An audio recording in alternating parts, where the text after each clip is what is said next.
Hello everyone. It's quite overwhelming to see a completely packed room. Thank you for coming. We are going to take you through things you can do with Tabular Editor 2, specifically when using it together with Power BI Desktop. Let's go to the agenda. We're going to go through a few topics: how to be better at DAX, how to make better data models and do it faster, how to use Tabular Editor as a Power BI external tool, and then we'll also have some advanced topics, how to debug your DAX if it doesn't give the result you're expecting, and how to be even more productive by using scripting with all the features inside of Power BI Desktop. Sorry, Tabular Editor 3. If we have time in the end, we've set aside 10 minutes for Q&A. We probably won't have 10 minutes when we reach that point in time, but we will be around to take questions afterwards as well. And we are in the exhibition hall. We have Morten with us. Morten is a product manager, which is we're only 5 people in the company, so that means he does a little bit of everything, mostly support and documentation and blogs. And he's Danish, but lives in Germany. I'm David. My title is just as arbitrary. I'm an architect. I do development, code review, internal CI/CD things, content writing, session speaking, etc. Some of you are probably aware that we have 2 different tools that we provide. We have Tabular Editor 2, which is open source and free. You can download it on GitHub. The latest version is used by more than 50,000 people. Version before, roughly the same. We don't know if they're the same or they just upgraded. We don't know how it's spread geographically. GitHub won't tell us that, so we just know the number. Tabular Editor 3 is a commercial product, an evolution of Tabular Editor 2, started almost 2 years ago. And today, or actually, I last checked a week ago, and we're selling the product to 103 countries, which I think is mind-blowing. You can go to our documentation site if you want to see what you get in the free version, what you get in the paid version. This is a feature list. I am not going to spend too much time on it. The focus today is the paid version. This is a sponsor session. So I'm going to focus on mainly what you can do with the paid version that you can't do with the free version. We have IntelliSense, quite good IntelliSense, it's our opinion. It's really context aware. We're going to show that, so it always knows what it is you're trying to do, and it only suggests things that fit into the context. We have an amazing DAX debugger, the first and still the only in the world that can do this, and we're going to take you through that. Debugging is something that comes naturally to me because I used to be a software developer. If you're strictly a BI person, perhaps debugging can seem like something that's complex and perhaps even overly complex, but we'll try to break it down for you. And we are exactly on point with our time. Good. Very nice. So we're quickly going to go through some slides, and then we're going to do some demos, because we want to show you the stuff, not just talk about it on some slides. So the first thing that we think that Tabular Editor do is to help you improve your DAX. So you can write better DAX in less time, is our thing. You have code assistants, different kind of auto-completion, as David said, it's all context aware. We have a toolbox of things that will make it easier and faster for you to write your measures. We have a lot of inbuilt documentation so that it's easy to know what your DAX is doing. Secondly, we help you, so what Tabular Editor 3 does is to help you write DAX while looking at your data. So we have preview of your tables. You can see the results while you're writing your measures. You can validate them directly in Tabular Editor 3 through a pivot grid or through using a DAX queries, as you know from DAX Studio, if you ever use that. And this we'll show you a little bit about how to do this and how that helps us be more proficient. And finally, we have some tasks that some inbuilt automation, automated quality control validation of your measures that shows up while you're writing, so you know that the right code you're writing is correct.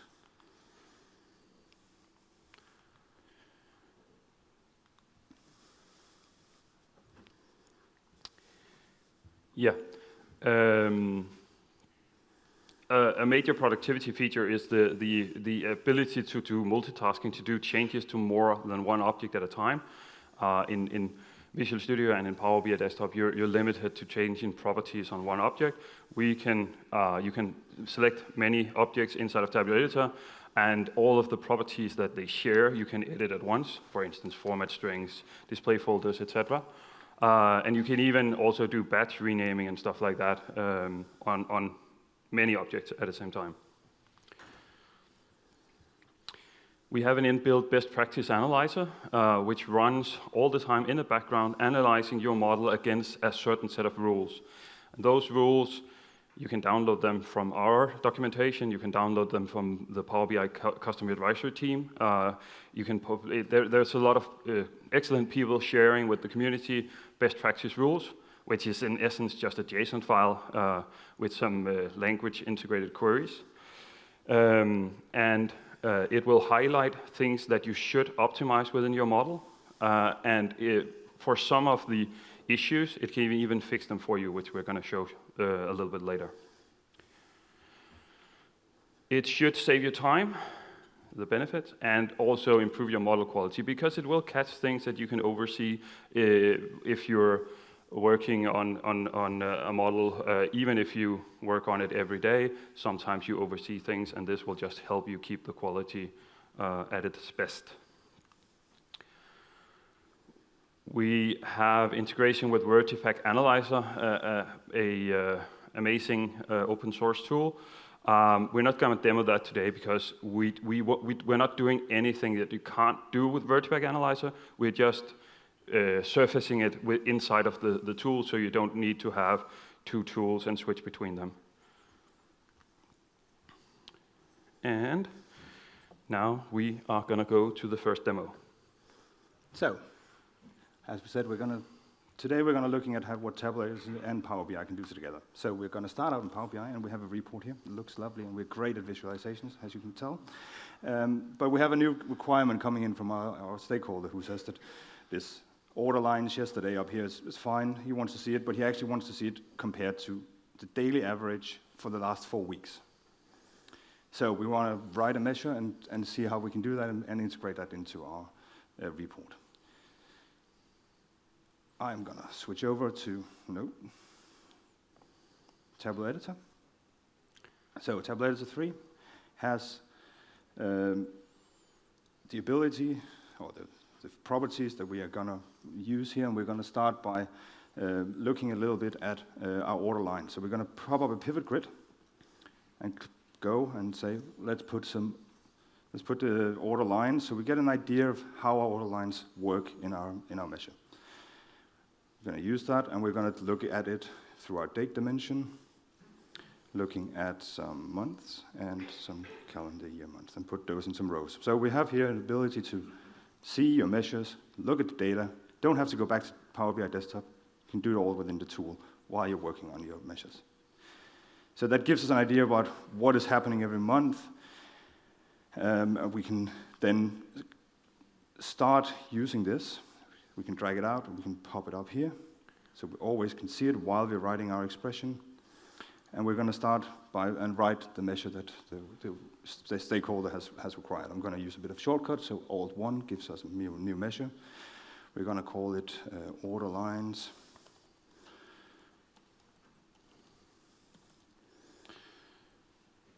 Average 4 weeks. And we're going to start writing our measure up in the expression editor. So it's good standard. We're going to really variable our way out of this. So we're going to start putting in some variables. And we want to have a measure that gives us a daily average. So we need to figure out for the period that we're in, what is our order lines, and we want to figure out the 4 weeks. 4 weeks is usually put down into 28 days. So that's kind of the thing, and we want to divide these with each other so that we get the daily average, and we can show this in our report for our end user. So we're going to start out with a latest date and show a max, if I can spell. And as you can see, we have some documentation in built. We're going to come up and show you what the max is, what kind of columns it should be. We can here right-click and get into the toolbox. We could right-click here and it will bring us to some documentation. So it will bring us to the DAX guide, where you can really dive into the documentation of it. So it's just inbuilt and lets you really understand your measures. And we're going to look at our maximum of our date. So again, it's context-aware, the IntelliSense. It will only show us things that fit within the max date. So it knows that we need a column within it. This is the only thing that we can really use, and we can easily figure that out. Go to the next line, and if I look at my IntelliSense, it will only give me 2 options: return or variable. When I made a variable, the only 2 valid DAX that is coming next is return or variable. That's it. So we're going to have a new variable. We're going to call this the latest 28 days. And we're going to use this in a dates in period. And we're going to look at, again, at the date, and we want to look. So we're going to find the date. We're going to take our next variable, which is the start date. So we want to look at the start date and go from there and take in our latest date, our variable that we just created just before. Go 28 days back in time, like this.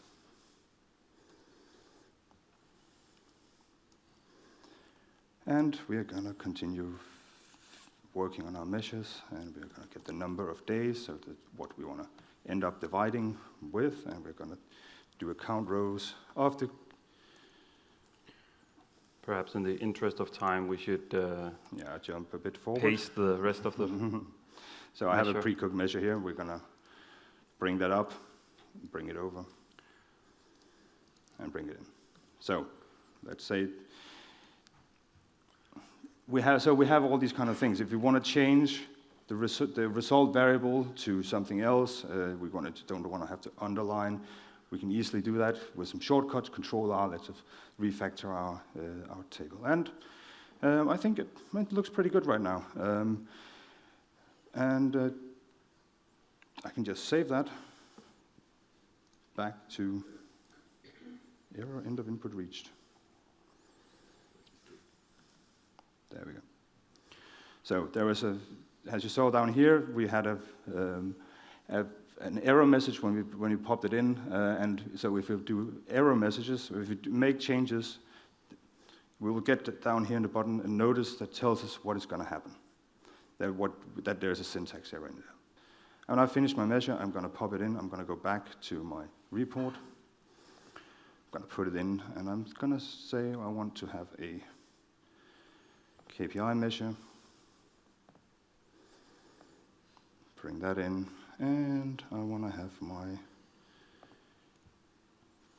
dates back in as well.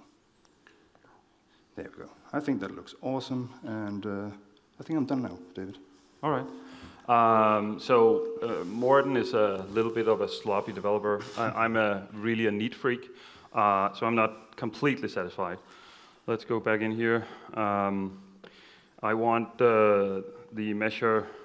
You didn't do as we agreed. All right, this measure was supposed to be here. Morten is a sloppy developer. He forgot to put it inside of the display folder. I just wanted to highlight the drag and drop. This is just one measure, but this could be 10, 100 measures. It doesn't matter. You can just move around as you want.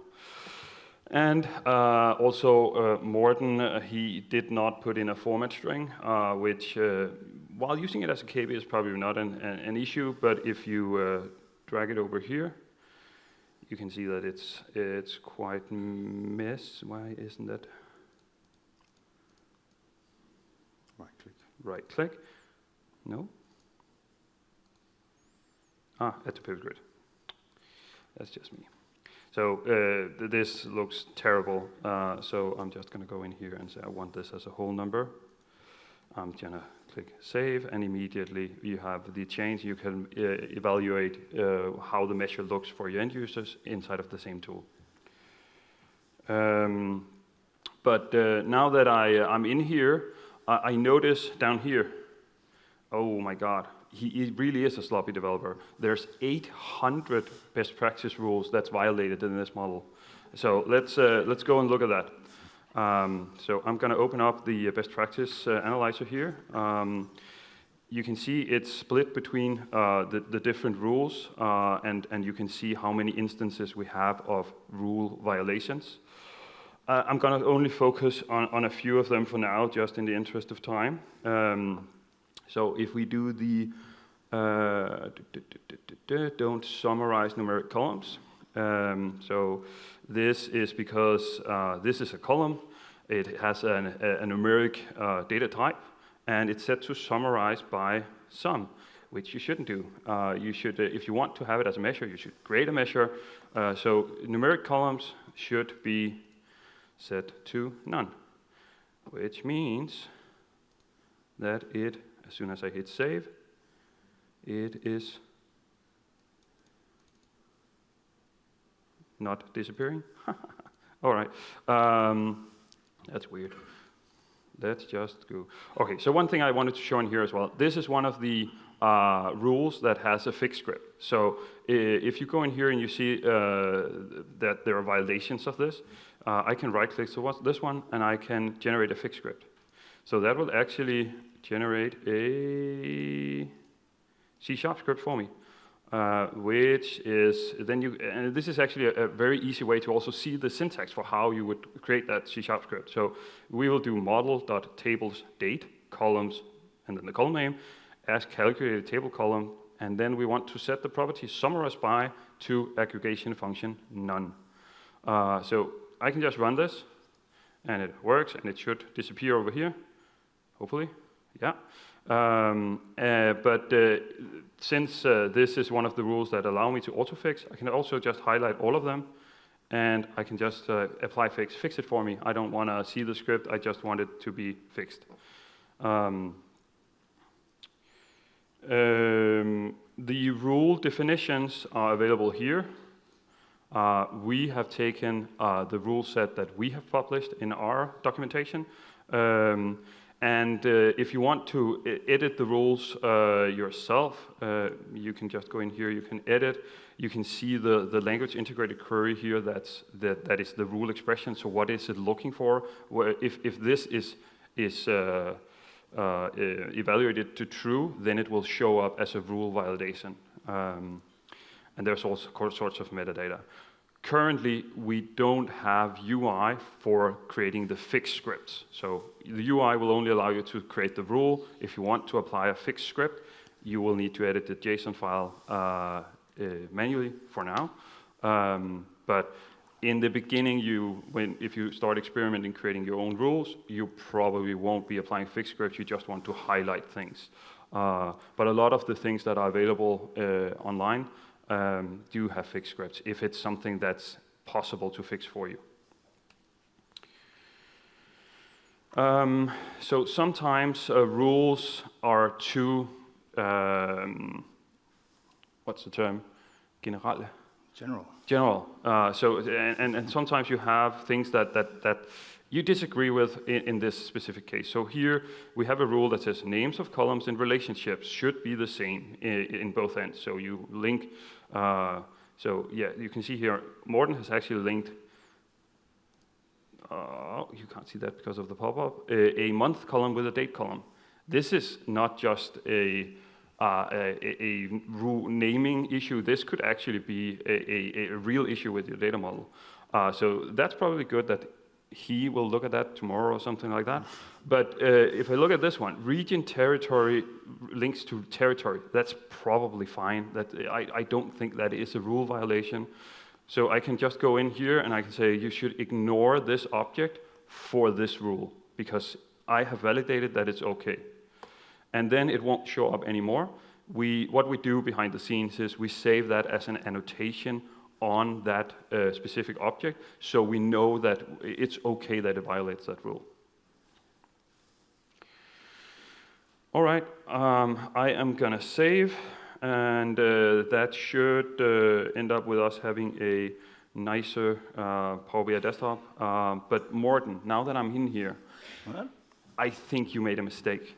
I just don't think that we're 114% up compared to the last 28 days. Could you please investigate that? I guess, well, maybe, I guess so. All right. I guess we'll figure out, we'll need to debug it, I guess. Figure out what's going wrong. So, we can do this in Tabular Editor 3. We have, the way I would usually do it, back in the day, I would be like, that looks wrong. I'm going to take my variables, I'm going to put them down in the result line, I'm going to make a matrix, I'm going to try and figure out what is my DAX doing. And I don't know about you guys, but I feel like I'm having I went out into the Canadian wilderness and got lost, and I was like, where am I? What happened? Is it the calculate? Is it the add columns? Is it the max state? What's happening? I have no idea.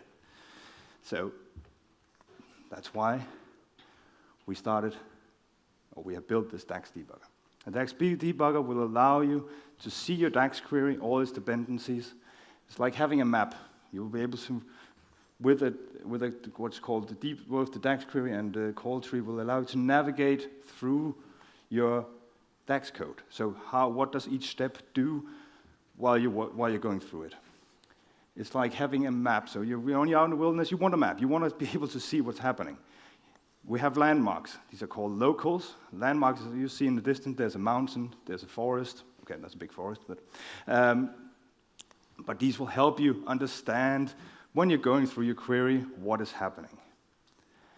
We have a compass. So you always want to know which way is north, so you can look at your map, you can figure out where I'm actually heading, what are my locals, where am I actually happening. This is the evaluation context, so it helps you understand what is the filter context, what is the row context, and how are all these things being used. And finally, we have our binoculars. So we can look around in that data model and understand within the evaluation context and the locals and look and understand how our landmarks are. And we will understand the rest of the model, basically. What is happening to the rest of the model, why we work with it. Just before you jump into the demo, there's 2 online questions. One was about the previous session. If the best practice analyzer removes, there's a rule called remove unused columns, if it considers the report layer or only the tabular object model.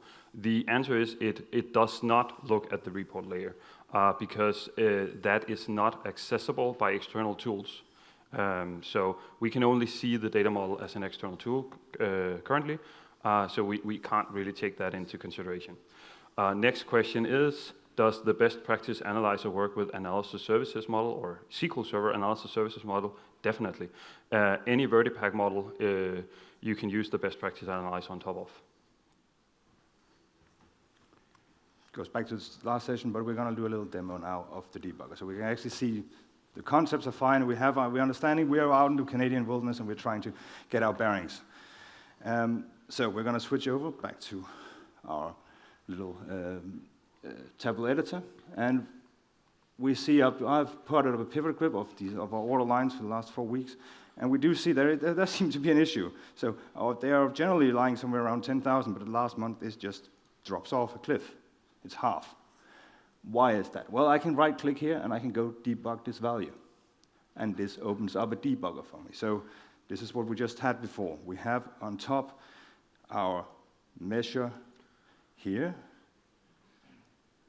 with its dependencies. In this case, there's only one, so that's the dependency we were using down here, the order lines. And it will show you all these things. The yellow stuff is what you're currently evaluating. So this is an important part. As we go through the query, we will always know what we're currently evaluating.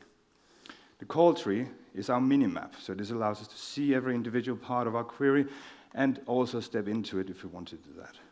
The locals down the bottom gives us what our current, in this case, our current expression is showing. So what is in yellow, what is the result? So that's the 5,000 700 that we had from the pivot grid. We have our compass up in the evaluation context. This is our, so this is the evaluation context we're stepping in, the filter context that we had in our pivot grid. So this is for the August of 22. We are evaluating everything in this context that we are using. So we can see this and we can visualize how it works. And finally, we have down here our binoculars, we can look at different data of different parts of the model. And we can see how that works. And we can write our own queries, as I've done before, and we can understand what is happening. So we can write our own DAX. We can go up, we can right-click on a variable, and we can say, watch this variable. Now, we're standing in the outer context. It cannot find the variable, it says here and down in the corner. Variable last date because it hasn't been initialized yet. So we need to go through our query to understand what is our last date, so we can figure out what is happening within our query. So, how can we figure out what is going wrong with this? Well, we can start by kind of stepping into our query. So we have the outer context, and we'll step over and go into the next part. This gives us the result of it, of the measure. But if we then go in, we can see we are changing the call tree down here. We are going into the last date, and we can see that the last date has a row context in the date. Our expression, current expression on the locals down here also changes. It goes into and say what is the expression that's being evaluated, well, and what is being evaluated to. So this evaluates to the end of October, so our last date is the end of October. August. August, sorry. 8th August, yep. Yeah, you didn't notice, but when you went through the door, you entered into a time machine. So we are now in August of 2022. COVID is still here. Everyone should be afraid. Yeah. It will be better soon. I promise. Give it half a year. Yeah. Our evaluation context has not changed, but when we step through again and go to the next part of our query, so the next variable, this is why it's also good to have variables, because we can start seeing what they are evaluated as. We start having in our locals, the latest date is evaluated. We have our current expression, which is, so the dates and period evaluates to a table of 28 rows with one column. As it should. We were expecting 28 days. And all of a sudden, over in our locals, we can start looking at the end of March. Now, what I like to do when debugging is to go, okay, I know it's still August. It's still August. Yeah. Yeah, man. I really want it to be October soon. Get out of that lockdown wasn't there, but still. Now you brought me out of it. Thank Sorry. you. What was I saying? All right. I think you're about to step through the query and show how things change. Exactly. Well, that's what I'm doing. We're stepping through it. We're going into our count rows. So what I like to do is also, we're getting at 28 days, as we expect. It's all fine. We get to the calculate, and I'm going to start stepping into it. So instead of just looking at the whole expression, I'm going to say, okay, this evaluates to 162,000, so that's all order lines for August. And I'm going to start stepping into it. Instead of just looking at the outer context, I'm going to start understanding what is happening within my calculate. So I'm going to go in and say, okay, my last 28 days, well, we know what that went, so that's fine. And if you notice, if you look over here in the evaluation context, when I go in, I'm going to step out. That was the wrong way. So we're going to go back here. So I can just jump back in by clicking on my call tree. I go back to the place I was. I'm stepping in, and I'm going to go in and look at the evaluation context, what's happening. Well, all of a sudden, the evaluation context has changed. So we're having a context transition. We're getting rid of the outer filter, and there's a filter context being applied through our calculate using the last 28 days table expression, which we know is, we can also go here and we can say, watch this variable. We can say, all right, actually I want to see which dates that was. What were the dates that we were having? Well, this was the 28 days in August, from the 4th until the 31st. So we have the ability to really understand what's happening throughout our query. Now, to figure out what is going on, I have made a little, in the interest of time, I've pre-cooked a little bit, and I want to look at my fact table. So I want to look at my order lines and understand where do my order lines actually end? What does it look like in the context that we're standing? So I'm going to open this up, and I have all my order lines for all my dates for the 28 days that I'm evaluating within my context. And I'm going to look at those order lines, and I'm going to scroll down, and I'm going to finish at the 19th. There's no more order lines afterwards. Oh, so we set the time machine to the 19th instead of the 31st. So we're now in the 19th. We don't know the future, since we're the 19th of August. So we don't know the future yet. Hopefully we don't sell out in the future, at least. And that's probably why it's so low. So our measure is a division. So when we go back and look at it, it ends up by doing a divide of the total lines with the number of days. So when we look at our data here, well, there's only from the 4th until the 19th there's data, and then we still divide by 28. We mentioned that the focus for the session was using Tabular Editor as an external tool to Power BI. That's also what we're doing in the demos. We have Power BI Desktop open, and then we connect to the model inside of Power BI Desktop.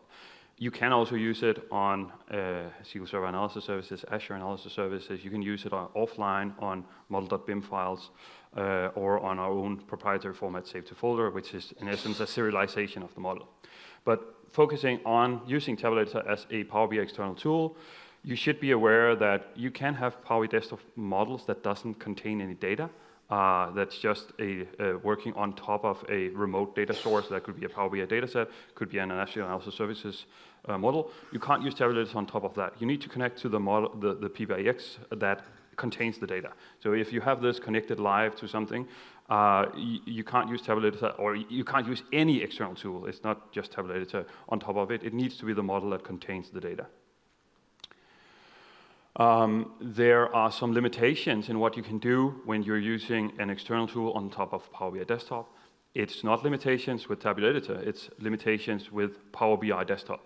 So there's some objects you can't modify. You can't change the name of a column, the name of a table. You can add all the measures you want. You can change the measures as you want. But some things aren't supported. If you want the full list, Microsoft official documentation shows you what you can and can't do. So you should go there. Why is that? Well, it has to do with how the PBIX file is built. We do have a checkbox in our settings that says allow unsupported features. We discourage people from using it, but we know a lot of people do use it. That will enable you to do all write operations, but you can end up with a corrupt file if you do something that, well, breaks it. So if you decide to do the unsupported features, always keep a backup of your PBIX file before you start making changes. Microsoft is working on desktop hardening. We don't know when that's coming. We hope it's soon, but that should also enable you to modify even more properties inside of the PBIX file.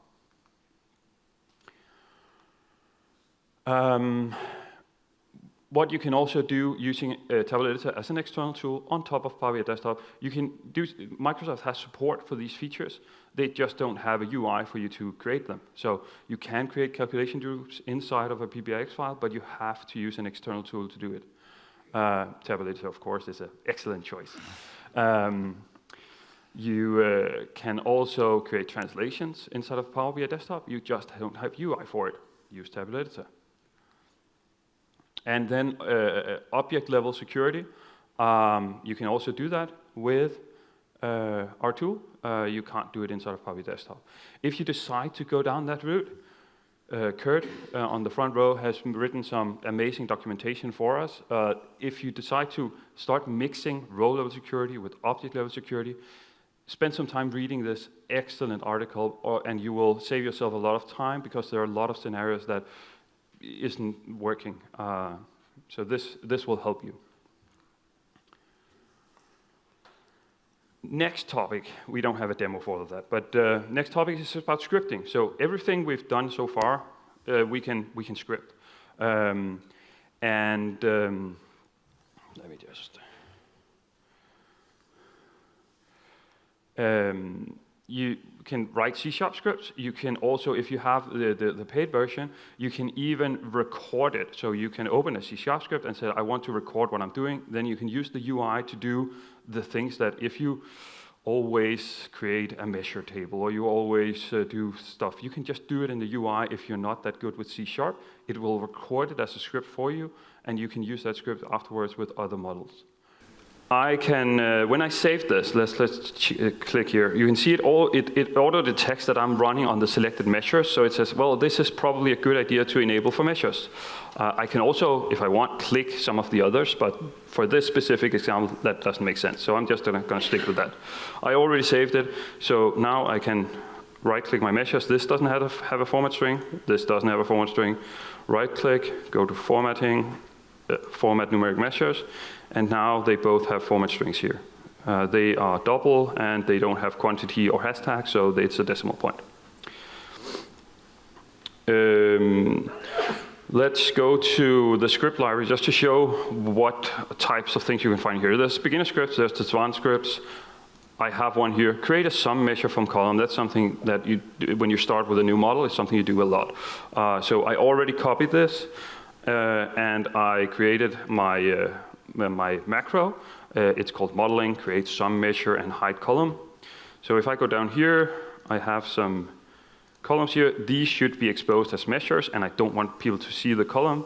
Right click, modeling, create sum measures and hide column. So now instead I have 5 sum measures. The columns are hidden, and I can just go put these in a display folder or drag them to even to a measures table. They can move from table to table. And with C# scripting, you can do anything. Kurt, as I mentioned, he's amazing at writing documentation. He also has a quirky brain, so sometimes he does weird things, which is so nice.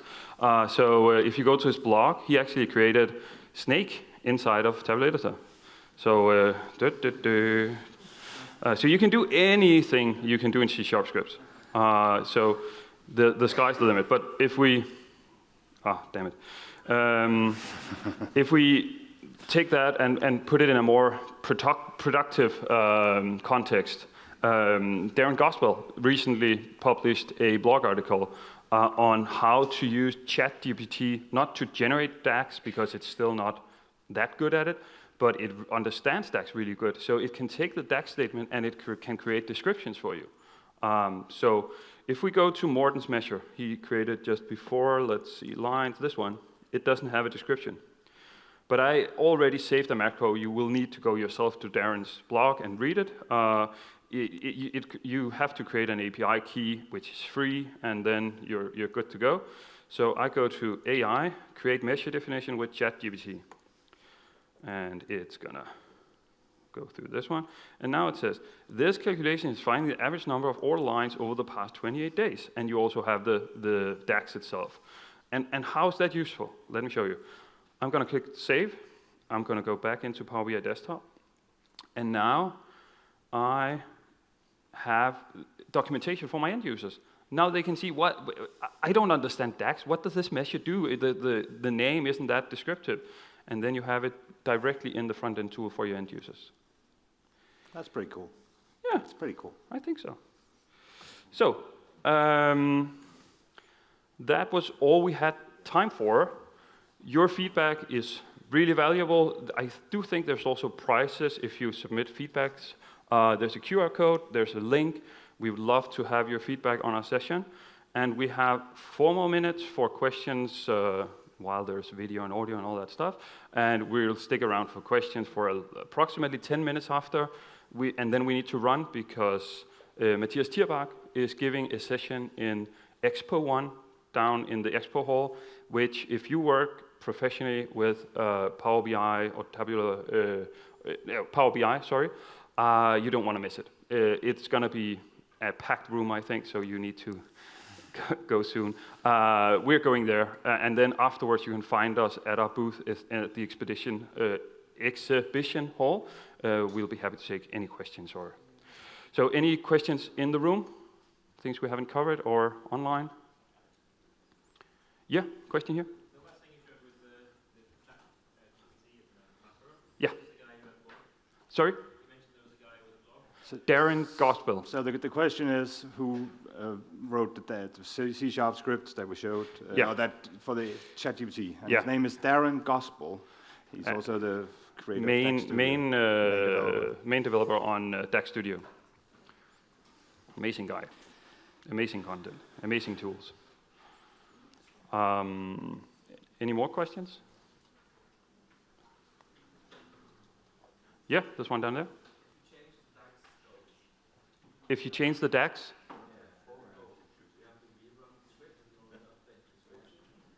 So the question is, if you rerun, if you change your DAX code, you need to rerun the script to have a new description.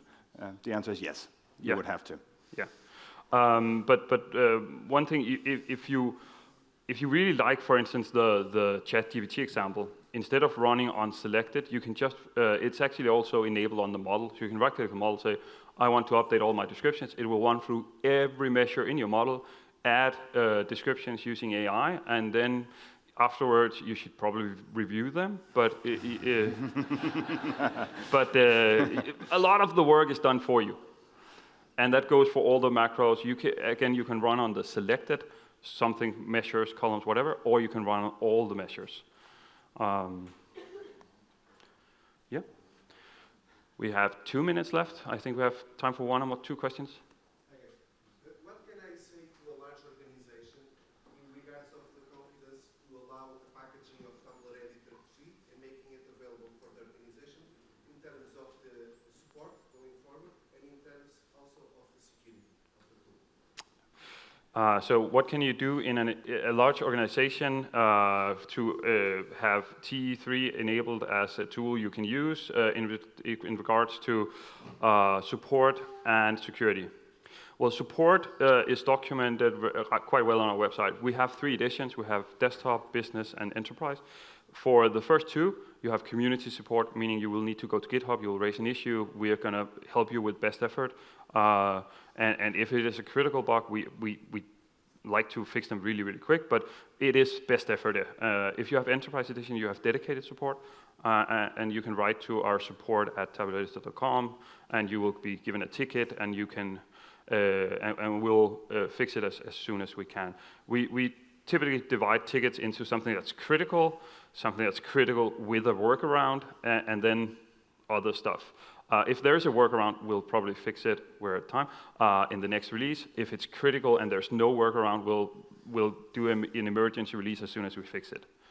I think we're out of time. So for the security part, if you're interested in knowing more about that, come talk to us afterwards to understand. We can dive into how the whole security setup is. Big topic. Yeah.